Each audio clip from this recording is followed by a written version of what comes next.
Because early episodes of My Little Pony mostly hinge around the friendship lessons that the characters learn at the end by doing a verbal recap to remind the audience exactly what the precise takeaway of the episode is, the connection between the events of the episode and the lesson that is being taught at the end, the connection is very clear. But with this episode, what is this episode even trying to say? At first, you think it's going to be a liar revealed story or a pick your friends or your reputation story, but instead, it's a... You know what? Let's analyze it together from the beginning and find out. I get to stay here? Twilight Sparkle said you were coming to Canterlot for a visit and asked if I might accommodate you. Well, Celestia and Twilight are that tight with each other? This isn't even a gotcha point. I'm just genuinely befuzzled because the last notable Twilight/Celestia interaction we had in the show was in Lesson 0, where Twilight gets in trouble. Twilight Sparkle!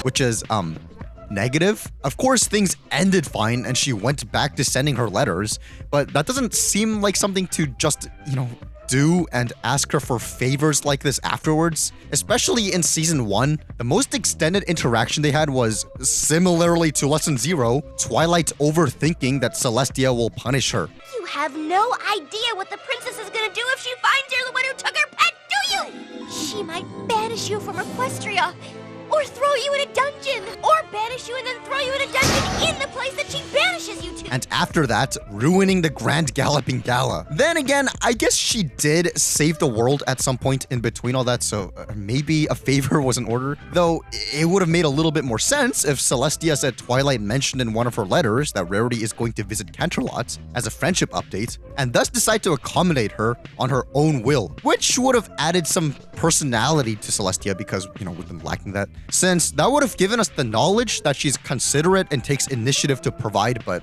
oh well. But on that topic... Thank you! Thank you. Thank you. Thank you. Thank you. I like the fact they added this detail of Celestia getting visibly uncomfortable, especially because this ain't no close-up shot, where it makes the joke obvious. This way, there's some subtlety with their jokes and animation, which is the opposite of brain rot because they're not spoon-feeding you everything and, in fact, actually rewards you for being a giant nerd for analyzing every frame of the show like we're doing with this retrospective/analysis thing. Like, I'm not even trying to exaggerate or scrape the bottom of the barrel and force observations here. She literally doesn't make this expression before and after the shot. When the frames were focused on her, the animators made sure to not do the joke because that would draw attention to it and ruin the subtlety. Good job. So Rarity goes into the city and gets approached by these fancy ponies. I'm Jet Set, and this is my wife, Upper Crust. And where did you get that simply marvelous chapeau? This old thing? Hey, Riley!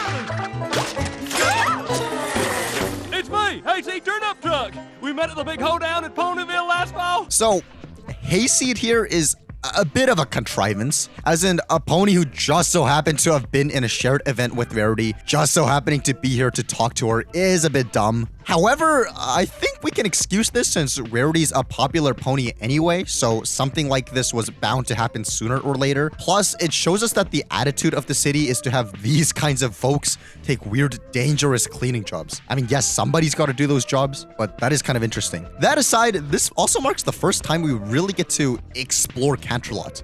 Sure, we've seen it in previous episodes before, but all the previous times felt pretty rushed since the ponies were only there for like 2 seconds before the actual episode gets started, or were confined to one room, like the gala ballroom. However, in this episode, we actually get to unwind a little and explore the architecture and culture of this place, such as how most of these habitants, at least in this area, are unicorns, including a royal guard we see later, as opposed to all the Pegasus ones that always get sent off to Ponyville to do things. The reason this is a relevant observation is twofold. One, because that adds some, racist or classist connotations to this Earth pony having this dangerous job instead of one of the unicorns doing it. And two, because in Winter Wrap-Up, Spike says, Clean up winter? Who cleans up winter? Don't they just use magic to change the seasons like we do in Canterlot? which would line up super well with how all the residents here are unicorns. Granted, all the residents that we saw in the first episode in Canterlot were also all unicorns, but that's Twilight's friends that she presumably met at the magic school, so that doesn't really count. I have no idea if either of this was intentional, since you could argue that unicorns have a stereotype of being more elegant than normal dirt horses in general, and that's what this is a reference to. But if those things were on purpose, that's pretty genius. Furthermore, I like the visual gag of these ponies looking snobby. Plus, you can tell these ponies are being judgmental without the whole show having to shove the camera in their faces and give them lines like, "Wow, that pony over there sure is uncouth." Because I think a lesser show definitely would have done that. Plus, I keep bringing up these subtle-ish details because I genuinely think they elevate the show so much. Cutting to the chase, the whole conflict of this episode is Rarity vowing to make Twilight a dress for her birthday, and also as a thank you gift for hooking her up with a room, and juggling that with having no time to work on it since she's getting invited to a bunch of events due to her newfound reputation around Canterlot, including this Wonderbolts race. Honestly, with the way that the transition is here, I honestly thought this whole Wonderbolt scene was a dream and didn't realize it wasn't a dream and just a really dreamy transition until the whole thing just kept going and going and going. Especially when it shows her imagination like this in a similar style. It's probably just that we've seen Rarity do daydream sequences before, and also the transition starts off with clouds, and clouds are, typically associated with dreaming and imagination. Also, the fact that Jet Set and Upper Crust act like this. Oh, glad you could make it. This whole thing seemed like a revenge fantasy imagination thing that Rarity would come out with due to their attitude towards her earlier. You're from Ponyville? I don't know, this whole thing just feels dreamy.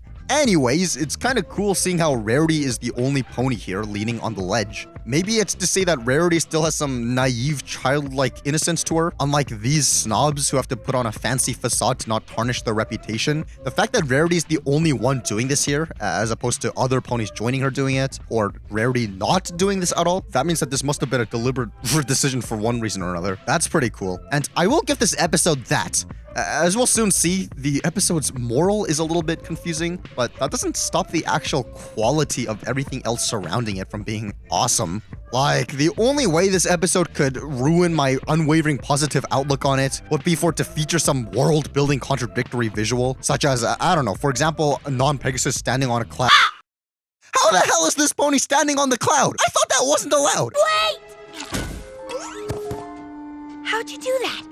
Only Pegasus ponies can walk on clouds. Yes, there is technically that spell that lets you walk on clouds. I found a spell that makes temporary wings, but it was too difficult to do more than once, so I found an easier spell that lets the rest of us walk on clouds. But is that really necessary if they could have just gotten a Pegasus to do this job? Whatever, I can forgive that, I guess. At least it's not gonna have some weird adult joke. She says what Fleetfoot lacks in size, she makes up for in speed. Huh? How is that not an innuendo? At least she didn't say he instead of she here, because that would have been really bad, but like, what the heck, man? So then we get this song / montage. I'll be the toast of the town, the girl on the go. With one of the places Rarity visiting in it being this art exhibit, Becoming as popular as where there's references to a bunch of real-life paintings, which completely contradicts what director Jason Thiessen said in an interview. We're not trying to create any avant-garde pony show. That's for you guys. Well, Salvador Dali does not make an appearance. With the interviewers bringing up one of Salvador Dali's paintings, particularly in relation to this meme. Okay, ponies, if you're listening, note it down. Melting Clocks confirmed for not being in Ponyville. That changes that one image macro, doesn't it? A little, yeah, it does. With Pinky standing in the painting. Sorry, Pinky. No Dolly. And this happens to be one of the paintings the episode actually does reference, even though Mr. Thiessen said specifically it's not going to. So, that's a thing. Granted, the interview was a couple months before the episode aired, but come on, there's no way this wasn't in production while the interview was going on, right? Sneaky, sneaky. Also, it's funny because Salvador Dali physically appears later on in the show. So, what a liar. Though, with all these pop culture references in the show, I half expected to see pony versions of Statler and Waldorf on one of these seats. But speaking of seats, why aren't there any here? How freaking high up is the stage? But not only do they reference outside stuff, but they also seem to be referencing previous episodes of their own show by featuring previously shown fancy ponies here. Such as Hoity Toity, There he is! Sapphire Shores, Sapphire Shores! Photo Finish, I photo finish. Have arrived. which is actually very thoughtful for them to have done this, because if they really didn't care about the show or any consistency at all, they would have filled these squares in with random ponies from Ponyville. Also, there's some ponies here that Rarity hasn't actually interacted with, but make appearances in fancy places. The what? I say, my dear, what in the world is a rooster? That's pretty good world building. On that note, I see that they've been hiding Derpy a lot more frequently in these last few episodes. I sure do hope this ain't gonna result in some deep controversy in a few episodes' time. Whoa, is that her ex single fling thing? The one that ended up like this? You, sir, are the most uncharming prince I have ever met. In fact, the only thing royal about you is that you are a royal pain. Well, that's awkward. Also, on the topic of the song, it's kind of funny how I think it was composed with no actual title in mind. That composer Daniel Ingram went on Facebook to ask people what to name the song. That just kind of shows how involved the show was with the community and vice versa. Also, when Jason Biason's wife posted about storyboarding the song, she just referred to it as the Every Pony song, which is an interesting demo title for it. Either way, when Rarity gets home... What the heck is that? Is that a decapitated unicorn head? What the frick? What is this skeleton? Well, when Rarity gets a letter from Jet Set and Upper Crust inviting her to a thing that's on Twilight's birthday coincidentally. Yours, Jet Set and Upper Crust? Yeah, this definitely looks like the face of somebody who would scalp a unicorn and keep their skull as a trophy. What's happening? No, Rarity, don't overheat yourself. You're a marshmallow. You're gonna turn into a s'more. Yeah, I told you that would happen. My dear Twilight, I am afraid I won't be able to make it to your birthday party tomorrow. Because poor Opal is quite ill, and she is in no condition to make the long journey back to Ponyville. What's pretty funny is how she said all this out loud in presence of this bag pony. And the thing is that this guy now has a moral dilemma placed upon him. Rarity just admitted out loud that she's going to pretend for her pet to be sick to ditch her friend's birthday and making her a gift for the sake of her own reputation, which you could argue is selfish. Now, this guy, having heard all that, he has an option to somehow do something about it or don't do anything about it and go home with the knowledge that her client openly admitted to being shallow and is planning to betray her friend. Yet, as if the universe is playing a cruel joke on him, his mind and body are preoccupied with all these bags instead.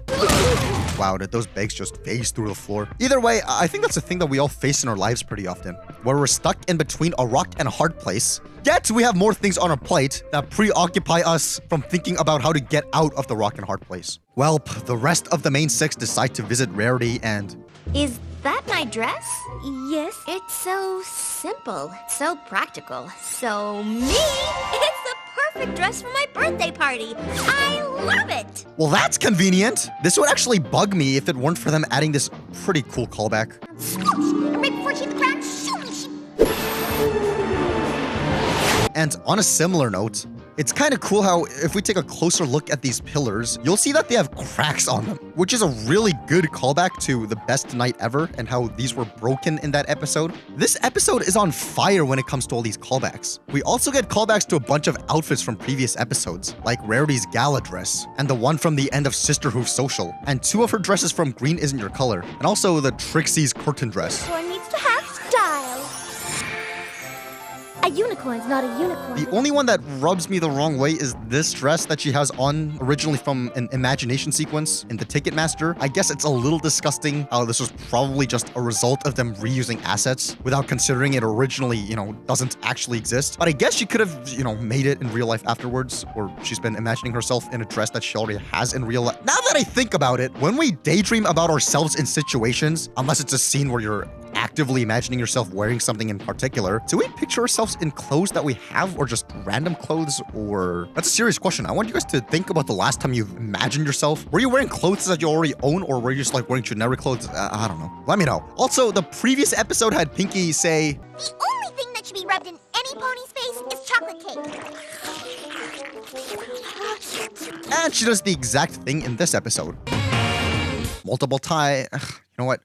I just realized something, but we'll get back to it. So Rarity goes back and forth on both events, trying to save face on both sides. And based on the fact that the main six came here to have Twilight's birthday party, yet didn't bring Spike, the implication is that Spike wouldn't have been allowed at Twilight's party either way. That's mean. Well, at this party, we get introduced to the party cannon. Oh, I never leave home without my party cannon. I don't know what the implication of cannons existing all of a sudden are, along with Rainbow Dash naming her pet Tank. Perhaps it suggests a military war at some point in pony history. That would make for an awesome episode. What's with the cocaine program? Duh, The one in your mouth? Oh, that cocaine. Cocaine? Cocaine exists in this universe? Well, that's inappropriate. Could I possibly have some? Cause I'm seriously gonna need something to numb the pain with. Based on the fact that this girl that I keep trying to pursue never texts me back, despite the fact that she posts on her stories, and the fact that she likes new posts, and the fact that she adds to her notes. And the fact that she keeps posting and posting and posting, and I'm sat here like, okay, either tell me to back off or just ghost me. I don't care. It's gonna hurt, but I don't care. Just do it. You were probably thinking, oh, F, just move on. Why do you still like this person? And my response is probably, I don't know, because I've been deluding myself over and over and over again that if her and I aren't meant to be a thing, true love does not exist. It cannot exist. And my therapist tells me, oh, you're still young. There's plenty of fish in the sea. Dude, you're a therapist, not a marine biologist. What are you talking about? Plenty of fish in the sea. Talking about humans here, okay? Not fish. I'm gonna need a drink after this. Ugh. That hits the spot. What were we talking about again? Oh yeah. Anyways, cutting to the chase again. They may not be as sophisticated as some of you Canterlot ponies, but they are my best friends. And they are without a doubt the most important ponies I know. Important ponies? These ruffians? Don't make me laugh. Yeah, they only saved the state of the world twice and reunited the princesses that you guys are under the rule of after going through multiple life-threatening situations. Ingrates? You could make the argument that Discord only took over Ponyville as far as we know, so these ponies may not have known about what they've been through, as if they can't see all this from where they live. Actually, never mind. You can see that the castle was also affected, but that aside, are we forgetting that giant ceremony that took place in Canterlot where these ponies live? Especially one where the princess herself made an appearance? Are you telling me that none of these important guys were high status enough to be invited to that? Unless they did know and are just lying for some reason? A reason for that could be because they want to distance themselves from associating with the ponies that ruined the last Grand Galloping Gala. And especially with how shallow some of these guys are and love to change their opinion based on what's popular. That might not be too out of the realm of possibility. But let me just bring up that point I was about to earlier. So what I realized was most of the points so far that I'm making about this episode are just me pointing out small details and callbacks, which I think are interesting, and I'm hoping you find them interesting too. But perhaps I'm defaulting to that because there actually ain't too much in terms of story to analyze. Every time you think there's going to be conflict, they just prevent it from happening. Like these two ponies being judgmental of Rarity. I thought it looked a little country. I told you it wasn't something you could get here in Canterlot, dear. Huh. Are they gonna get their comeuppance? Is Rarity going to have a revenge on them? Or teach them a lesson? No, they just become agreeable because they have no backbone. I'd like to place my order right now. I think you should get two.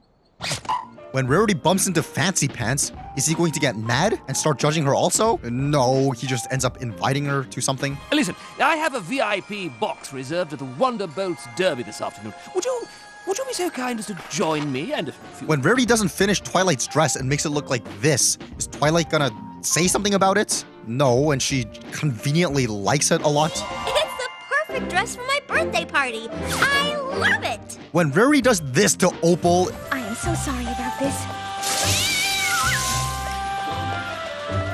Is Opal gonna get revenge? Is Rarity going to realize that animal abuse is wrong? Is Fluttershy gonna point something out because she can probably tell that Opal isn't actually sick? No. But most importantly, when the main six find out that Rarity was lying to them, this is their response. I hadn't realized you were such a savvy business pony. You must understand. All of those ponies look so posh. And with the Grand Galloping Gala coming up, I bet you could totally get some of them to buy your dresses. Very smart. Not to say that there's anything wrong with all this in particular, but it does mean that there ain't much sides and perspectives for me to sink my teeth into and discuss nuances. Also, it's awesome how her friends are supportive and aren't crabs in a bucket. Wait a second! So when Rainbow Dash minds her own business and saves lives in her free time, her friends decide to give her a taste of her own medicine. Yet when Rarity literally lies to ditch her best friends and puts her cat in danger, they just brush that off? What? I get that this is most likely the result of all these episodes being written by freelance writers rather than one dedicated team to have some internal consistency, but it's just jarring having those two episodes be back to back. It also highlights what I argued to be hypocrisy in the last episode. But speaking of the ending, so once again, what was the lesson of this episode? The technical answer is... I learned that no matter where you go in life, You should never forget that you are the product of your home and your friends. And that is something always to be proud of, no matter what. Don't be ashamed of where you're from nor your friends. So let's analyze this lesson for what it is first, and then move on to what the best possible lesson for the episode actually is. First of all, sure, it seems as though Fancy Pants was a far more reasonable guy than he was led on to be. Therefore, if Rarity just told him that she's from Ponyville and didn't hide who Rainbow Dash was... My friend Rainbow Dash talks about her all the time. She says what Fleetfoot lacks in size, she makes up for in speed. And who is this Rainbow Dash? Why, she's the Wonder Boat's trainer, of course. Nothing would have even changed. She still wanted to be popular, she still wanted to be well-known, and she still wanted to be accepted as a Canterlot pony. She even says so at the beginning of the episode. Oh, Pooh, do you know what I love about Canterlot? Everything! I may have been born in Ponyville, but I am a Canterlot pony at heart. So from this, we know that she still would have gone to the same parties, partaken in the same events, and worn the same things, made the same jokes, etc., etc. And the thing is, like, even if she is from Ponyville, that doesn't mean that you can't change as a person and grow in identity if she sees fit. If we take a look at the wording of the lesson again... I learned that no matter where you go in life, you should never forget that you are the product of your home and your friends. Up till this point, I agree. You are a product of your upbringings, and what makes up the present you is, in fact, the product of your past experiences and interactions and knowledge.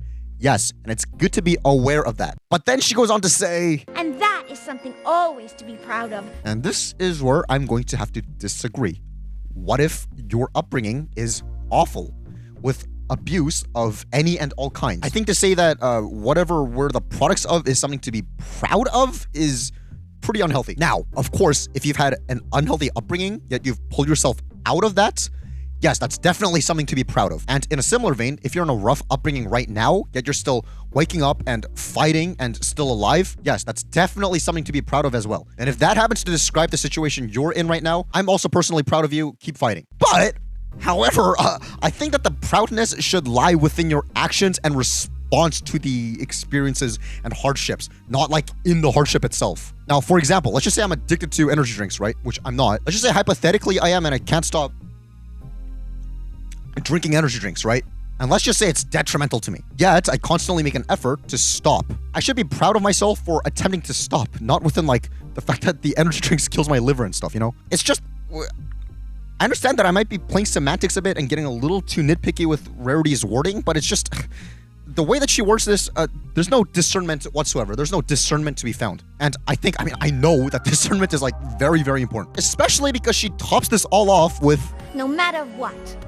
Yes, matter what. What if you don't like your upbringing and want to change as a person? The way this is being said makes it seem like you're encouraging everyone to stay the exact same, in the exact same town with the exact same friends for the rest of your life. Of course, there's nothing wrong with that, but, like, to literally bring back what I brought up 2 seconds ago again. I may have been born in Ponyville, but I am a Canterlot pony at heart. With that in mind, it just really seems like, if anything, Rarity's friends are holding her back. But, like, of course they're not. It's just Rarity's own handling of the situation that was off. I think Rarity making weird decisions in this episode was the result of her wanting to be famous and not the result of her being ashamed of her friends. I'm not saying she wasn't ashamed of associating with her friends, but even if she made it known, the party at the end would have still gone on the same day, and she would have had to make the decision between her friend or the party either way. I might never be invited to another high society event again. Friend's birthday, very important pony. The reason Rarity chose the party wasn't because she was ashamed of Ponyville and her friends. It was because she didn't want her reputation being potentially ruined by not going. So this lesson seems to only be relevant to the very ending of the episode, where the main six were being rude guests at the party. So this specific lesson only really worked out because Fancy Pants was a level-headed guy who has a lot of weight when it comes to public opinion. I, for one, find them charmingly rustic. Because what if he wasn't reasonable and Rarity's reputation and dreams got squandered due to this whole thing? Would she still have had the same takeaway? I don't think so. I think a good lesson, aka the truth, should apply no matter what the outcome is. What's fun is how Rarity still lied, neglected making a gift for her friend, agreed to go to a party on an overlapping time with Twilight's birthday, etc. It's not the fact that she didn't reveal she's from Ponyville that caused this. It's the fact that Rarity thought that these two things were mutually exclusive that caused this when they're not. You can have both, and the episode literally shows this by the end. If it turns out that she couldn't have both, this lesson and episode would have, I don't know, had actual impact, because that would mean that Rarity has to actually make a hard decision between her career or friends, or to creatively think of a different way where she can have both. But nope, everything's just spoon-fed to her. No conflict, zero conflict. There were tons of other mini takeaways that I think would have probably been a better message, such as how there really seems to be something along the lines of friends before yes men bubbling under the surface of this episode with how shallow and fake Jet Set and Upper Crust are. You know, don't be a people pleaser kind of thing. Another one could have been how friends should support their friends' dreams, even when it's inconvenient for them. Such as how Twilight didn't lash out at Rarity for planning to ditch her birthday party. Twilight, you really are the best friend a pony could ever ask for. I don't know why I ever thought you wouldn't understand. Rarity could have taken notice and inspiration from Twilight not getting mad at Rarity for lying and used that as a lesson. Or even don't lie and be honest. Or use your time wisely. It's just that I really don't think the actual lesson that we got at the end was the best possible one for this episode. Nor a good lesson in general. But it's not all bad, since I think you've probably picked up on the fact that I actually had a lot of positive observations about this episode. And I didn't even bring up how I find Fleur de Lis very cool yet. How can you not like her? She's awesome. In fact, Fleur de Lis and Fancy Pants are just couple goals.